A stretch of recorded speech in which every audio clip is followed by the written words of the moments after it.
Parashat Vayetchanan el Hashem ba'et hahi, Haftarah of Nachamu Nachamu Ami Yomar Elokechem. For the refuah of Binyamin Be'er with an ayin, with an aleph, I'm not sure which one, but the Be'er with an ayin as the names of the great Hasidic masters, and Be'er as the essence of Hasidut, finding the aleph underneath the surface. Ben Chana, for the refuah of all the cholim, Tanya bat Hoda Margalit, Yosef Yair ben Aviv Chava, Harav Sivan ben Sima, B'toch Kol Shar Cholei Israel, to the bringing home of all of the kidnapped, to the success of all of our chayalim, for the support for all their families, in dedication for Adiyal's Anachat Tfilin,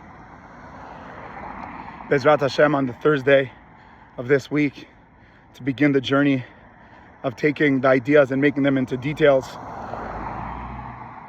And for the ending of Kol HaNe'arim, that we were zoche with over 300 people to try and meet Am Yisrael and understand Eretz Yisrael, in the words of Michael Reidler.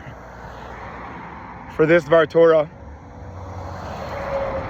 I'm going to evacuate my face and I'm going to be screening the beautiful scenery of Eretz Yisrael. So if people don't want to see it, you could just listen. If you do want to see it, you could continue to look at the scenery. But I do think it's connected to the Dvar Torah. So when we enter in to Nachamu Nachamu Ami, we have a question and we ask. We say twice Nachamu Nachamu. It's a very, very strong emphasis on consoling. But in a year like this, our great question is, how do you console? How do you bring comfort when there are no real answers? The second question in the Haftorah, it says, K'chu imachem dvarim uvo lefanai. Not this Haftorah, but similar, K'chu imachem dvarim. What does this mean? Take with you words. It's the second question. And the third question, going into our Parsha, we have the Parsha of Shema that deals with Ve'ahavta, which is a great idea, to love Hashem. And it transitions quickly into tremendous detail in how to do it. But it doesn't give us what's in between these two parts. And I think that all three of these questions can connect to one idea. And the idea being, what are all the conversations, or all the first conversations between Hashem and man? So obviously Moshe Rabbeinu has many conversations, but the first one, and the first time he speaks to Adam, and the first time he speaks to Hevel, I think it could be a thesis and someone can write it and prove it or disprove it, but that the first time that there's a conversation between Hashem and man, it's always a question. For Adam HaRishon, it's Ayeka. For Cain, it's Hevel Achicha. For Moshe Rabbeinu, it's Ma mateh ze biyadecha. What's this mateh? Together with many, many other questions. And I think usually also with Yechezkel, right, Ma taro'eh, what do you see? The way that Hashem builds a conversation with man is that he opens up with a question. And the natural way of thinking is the reason that there's a question is that there's going to be an answer. But the real difficulty in this presentation is if Hashem is introducing the question, he knows the answer. So maybe you want to answer it, but Hashem doesn't need the answer. And therefore Hashem is changing our definition of what the goal of speech is. Hashem is saying, I'm not asking for you to answer. I'm asking because there are so many options. Answers, there's a period at the end.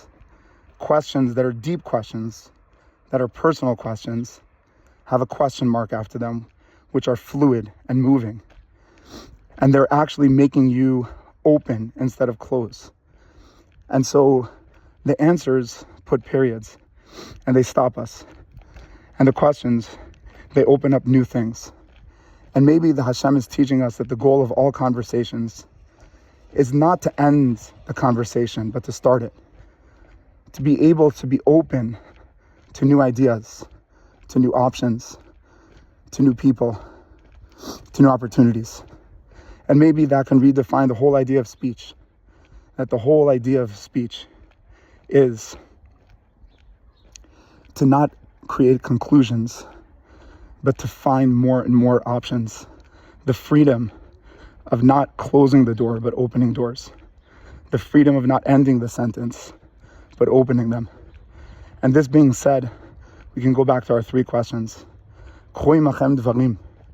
What does it mean, take with you words? Maybe the Sefer Dvarim that introduces so many questions. Ma Hashem shoel mi'imach. What is Hashem asking from you?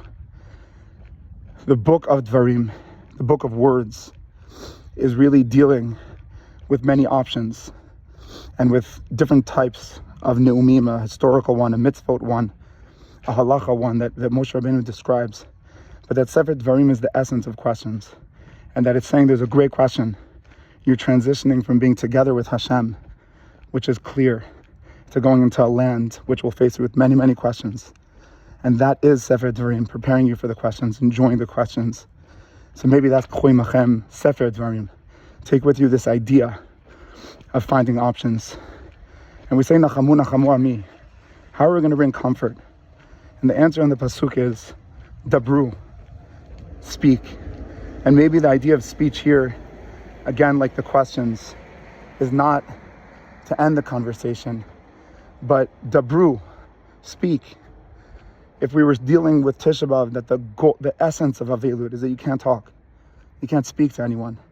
And that my great Rabbi Oretan Yehuda experienced Tisha B'Av without any words, saying that the greatest Avelut is that there are no options. There are no conversations. And that might be the comfort. Ask each other questions. Keep thinking of more and more options. Stop closing doors and start opening doors. And I think to go back to our Parsha, it starts with Ve'ahavta, and it transitions to details. But maybe because it was a hidden question, which was not just what the statement is of Ve'ahavta, but maybe the secret question was, how do we do it? And from there it came to teach us all the details, all the beautiful Shinantam Levanecha, Chtavtam, Kshaltam, V'hayu, all these ideas giving us so many options because we didn't just say V'ahavta, we questioned it. And to give the bracha to our Adieli, that maybe one of the most beautiful things about the relationship that Adi has with us is he asks the most eye-opening questions. And if it's a Chavruta in Mishnah, Tanakh, Parsha, and his favorite is quizzes. He loves sitting at the table and getting quizzes. It's such a big thing for him. And I think that he should always ask himself big questions, especially when you're putting on the tefillin, and maybe putting a big question into your box of tefillin that you want to keep asking yourself regarding the tefillin. And for all of the KH world that we're just finishing off our summers, to realize that the goal of the summer was not to end it, but to start it. And as it will always be quoted by Talia Reidler, it's not a summer program, meaning it's not a period, it's a question mark. Did this become a lifestyle? Did you realize that you're not entitled, but that you're entitled to give? And B'ezrat Hashem, that should guide us and lead us into the transition from experiencing KH to living KH. Shabbat Shalom.